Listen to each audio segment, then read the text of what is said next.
past, the different ministries would present their wish list, and when you tally it all up, you reach to 450, 460, 470, what amount of hundreds of millions of guilders, and then the finance department, along with the finance minister, would try to come up with possible revenue generating measures in order to reach the targeted projection. What was done this time, because what happened in the past so often is that when, in order to raise the amount of money that would be needed to fuel the budget, the government would come up with ambitious plans. They're going to do this, they're going to introduce that, they're going to cut back here, they're going to increase more money there, and then the arguments that we have been used to for the past 5 years would begin with the CFT. The CFT is not in agreement. The CFT don't believe you can reach this amount of money. The CFT is saying the legislation is not yet in place. This is not realistic. You are not capable of doing it. And by the time you finish the arguments with the CFT, an example is 2015, when we resulted basically with not having an approved budget by the CFT. Madam Chair, to avoid all of this, the government has agreed that we will start from a realistic approach. What is it that we can realistically bring in to the coffers? And when that amount was agreed upon, then the Minister of Finance said, well, okay, then let us divide the pot that we have. So rather than looking at, let's try to meet all the wishes and desires that we would have, let us try and realistically divide the pot that we have. And when you divide the pot that you have, you can't spend 500 if you only have 400, and you can't spend 2 million if you only have 1.6 million. So if you have 1.6 million, that is all you can spend and should spend. This all against the backdrop of making sure that we don't run into another budget deficit at the end of the year that will add to the accumulative deficits that the government has had over the years. Important is, and I don't want to repeat the story, but important is that we have been able to settle this whole affair with the government building, well, not the government building as such, but with APS and SZV. Bring it to a responsible closure so that we can move forward as well. And coupled to that, Madam Chair, we have made a promise and a pledge to have that government building completed and have civil servants move into it. Of course, this is a plan that goes back many years, and government has changed over the years. We have more responsibilities now as the government for St. Martin. When the building started, it was a building that had to house the island territory. Today, it's a building that has to house the government of St. Martin that has grown over the years. And therefore, even if the building is completed in the next 3 months, we cannot move all government departments inside the building. And therefore, others will have to remain either where they are, or government needs to look at extra buildings in order to secure a shelter, a roof, a home, an office for all of these different institutions. But Madam Chair, important is also that we look at the savings government will generate from this arrangement. Presently, we are spending some 1.2 million a month, I think it is, on rent. But when the new government building is completed and we move into the building, at least those departments and the Council of Ministers that move in, we will be paying way less than we are paying now. So therefore, that will generate a savings as well. Madam Chair, there are other areas that government is looking at generating savings, which is in the IT department.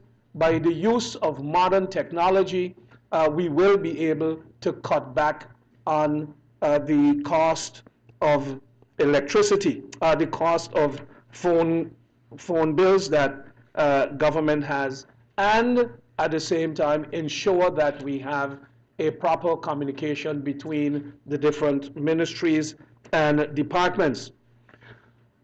Madam Chair, the budget of general affairs, we have some 74,276,000 guilders that has to be divided over the different departments that fall under the Ministry of General Affairs, but it also includes institutions such as the Social Economic Council.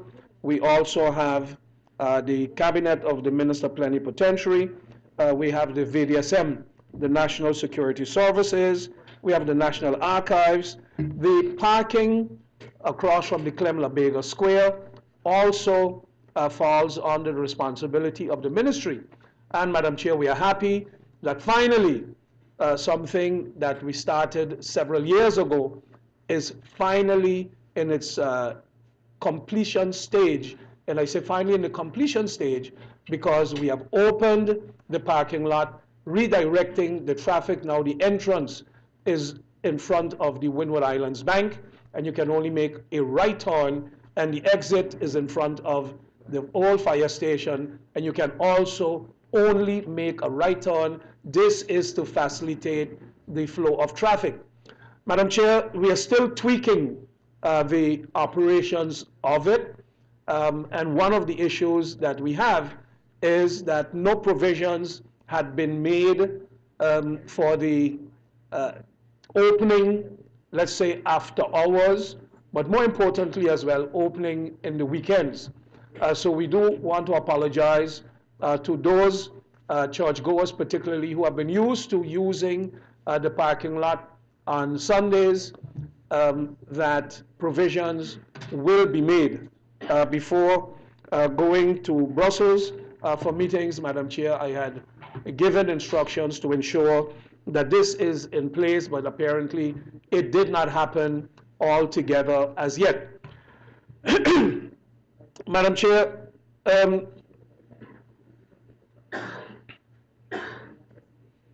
some of the capital budget for the Ministry of General Affairs has remained rather sober. Unlike most of the other ministries, we have just over 3.5 million guilders that will be used for the capital budget 2016, and a great chunk of it is for the ITC department for investing in much needed equipment for the automation and investment, as I said before, for modern technology that will be used for better communication within government and the different ministries, and this will bring down the cost of communication. Madam Chair, we have, like the fire department, they will be making some investments this year in the installation of several fire hydrants, and some 93,000 guilders have been budgeted for that. We have also a new four-wheel fire truck that will be purchased and financed over a 3-year period because it takes some time to build the fire truck from scratch, and that takes some time. The VDSM will get some extra cash this year, as well as the census office and the public service center.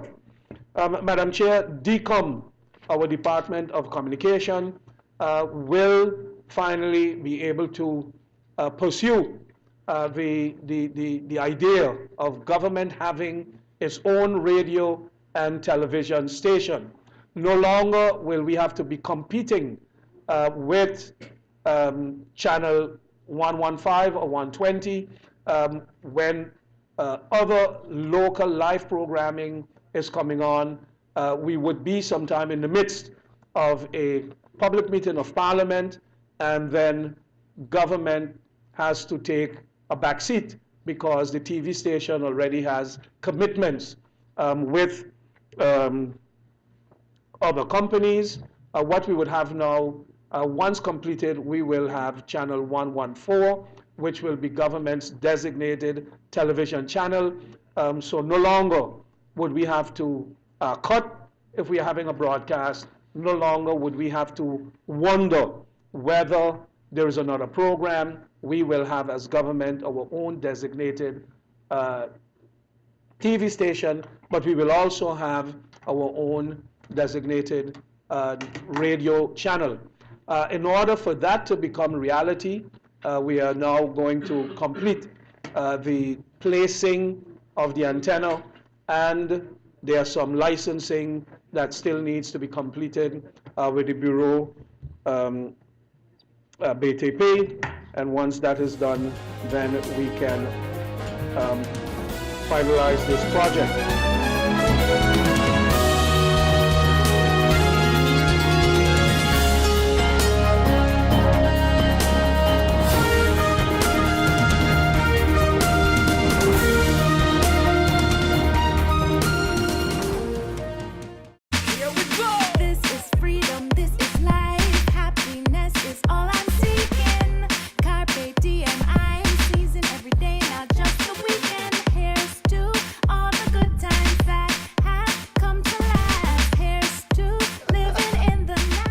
Afford what you crave, life just gets so good.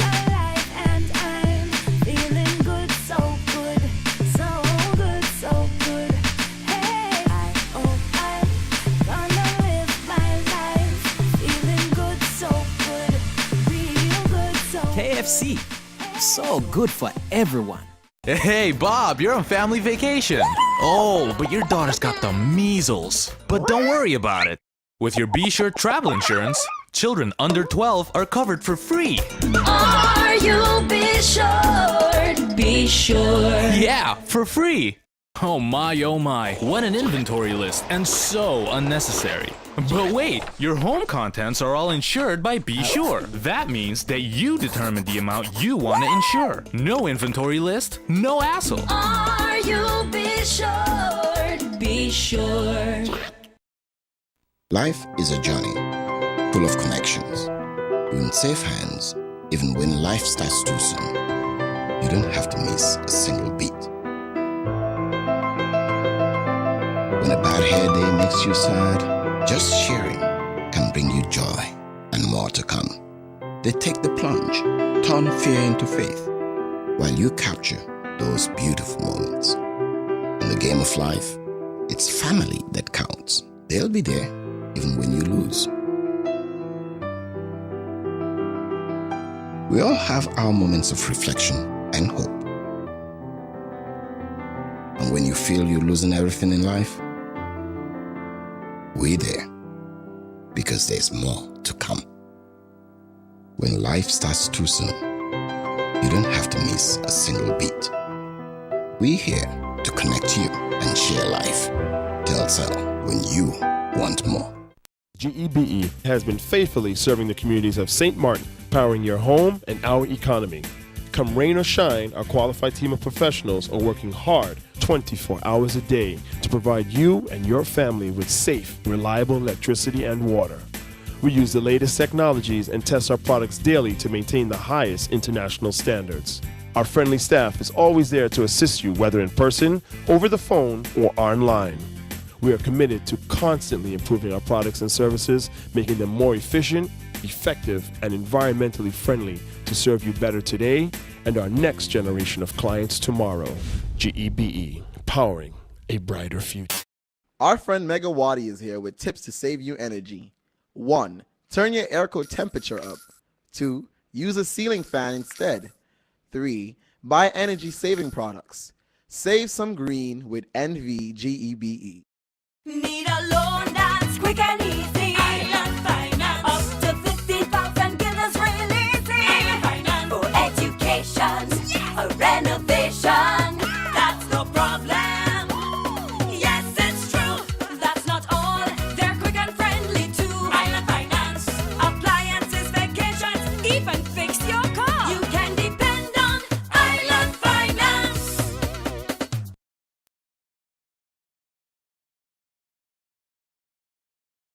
Minister, together with the staff of the ministry and the members of my cabinet, will strive to make the portfolio more efficient, effective, and more service-oriented in all areas within the reality of the global economic and tourism markets of today.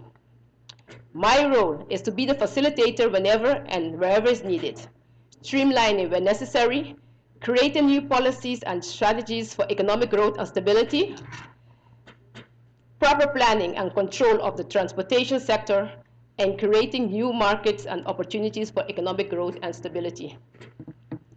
Tourism is one of St. Martin's greatest strengths and assets.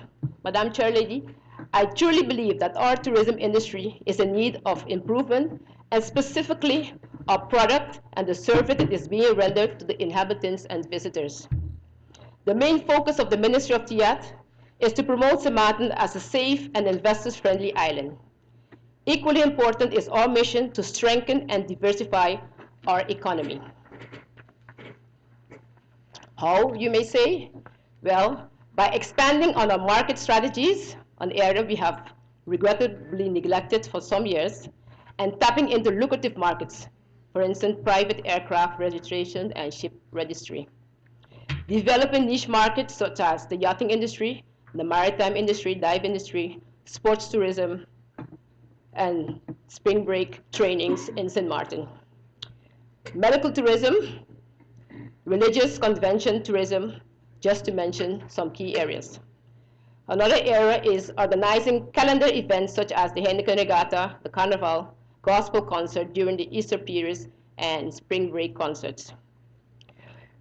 Another aspect, what we are trying to move away from the seasonal tourism by attracting year-round tourism and creating, by this we are doing it through the Save the Summer Crop program.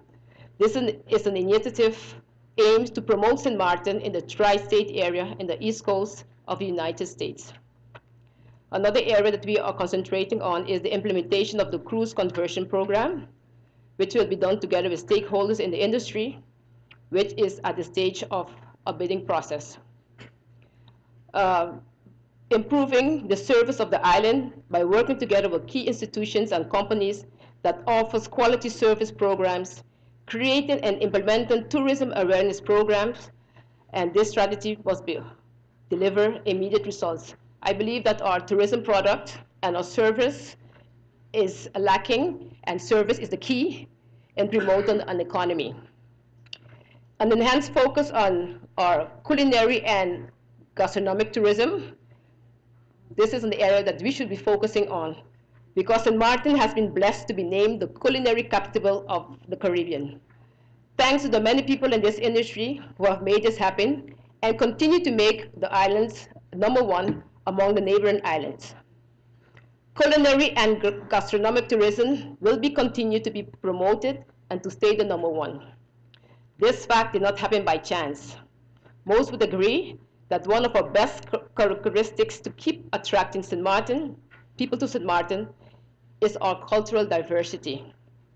This undoubtedly, over the decades, have led to the culinary destination that we are today. Madam Chair Lady, another area that have our immediate attention is the cruise tourism industry. The cruise industry is the most exciting and fast-growing category of the travel market. This industry has seen an average passenger growth of 7.2% per year since 1990. In 2015, Port St. Martin recorded 1,901,617 cruise passengers based on 683 port calls. This is approximately 5% less than in 2014. That has hit the 2 million passenger mark with 692 vessels called. Despite the growth, we have recorded a 5% less passenger arrival in the industry in 2015.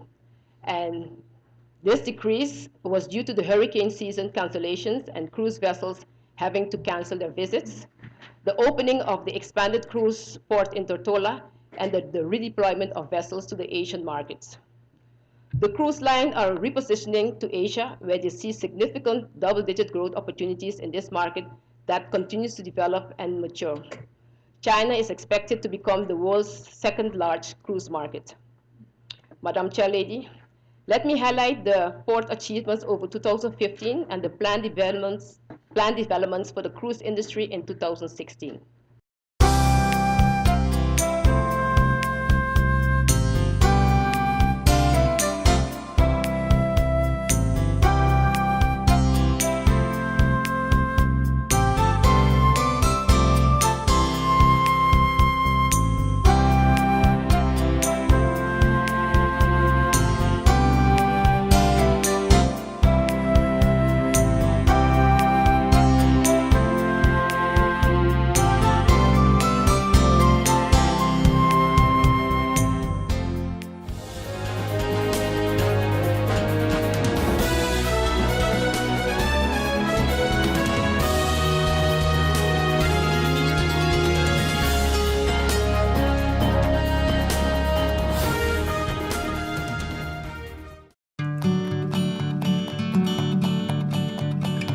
It's been said that behind every door, possibility awaits.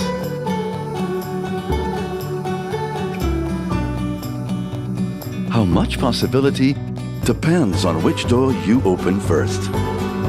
Every day, we help our customers discover the possibilities in their lives. It all starts with a conversation. Scotiabank. Discover what's possible.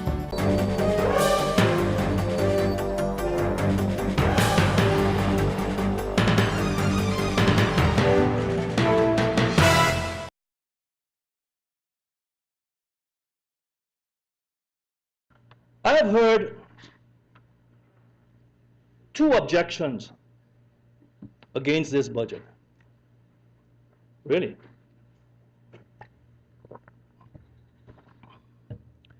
Two objections from members of Parliament not to vote for this budget. One relates to the fact that subsidy has been cut for Henniken's Regatta and Carnival.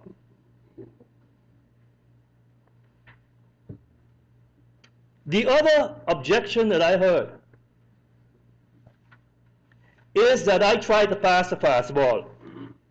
Now, I never played baseball. I played tennis and I played soccer. I don't know how to throw a fastball.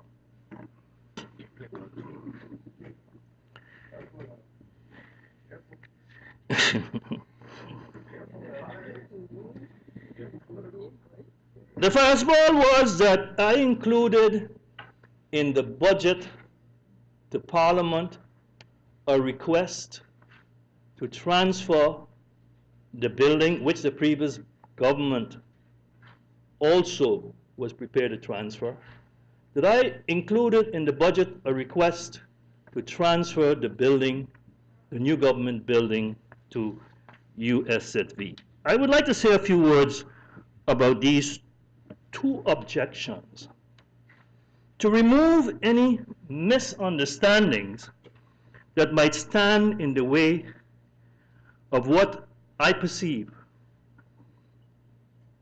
to be a historic moment, a crossroad that I believe St. Martin is at in its short history as a country. By unanimously passing this budget, you should be part of this historic moment and not let it pass you by. Why do I say that? First of all, I am certain and I believe strongly that the approach that has been used to balance this budget is going to be adopted by everyone. Not only everyone here, but also in Aruba, Curacao, and elsewhere. Because it is effective and realistic. The approach of projecting income that you objectively will reasonably achieve with certainty in a given year and reducing your expenses to that level will become the rule of the future. With your vote, you can become one of the St. Martin parliamentarians who brought this about and be part of the group of messengers who are in favor of spending within your means.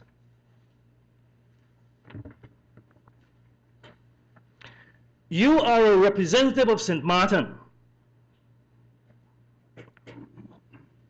who wants St. Martin to have access to some 77 million guilders in capital investments, to invest in our economy, to boost our GDP, to create jobs for St. Martin citizens, and to expand the economy of St. Martin. Being able to invest in our economy this year is crucial for the reasons I already mentioned that relates to the results of the third quarter GDP of the United States. You do not want to deny St. Martin access to these crucial investments that are necessary to expand our GDP.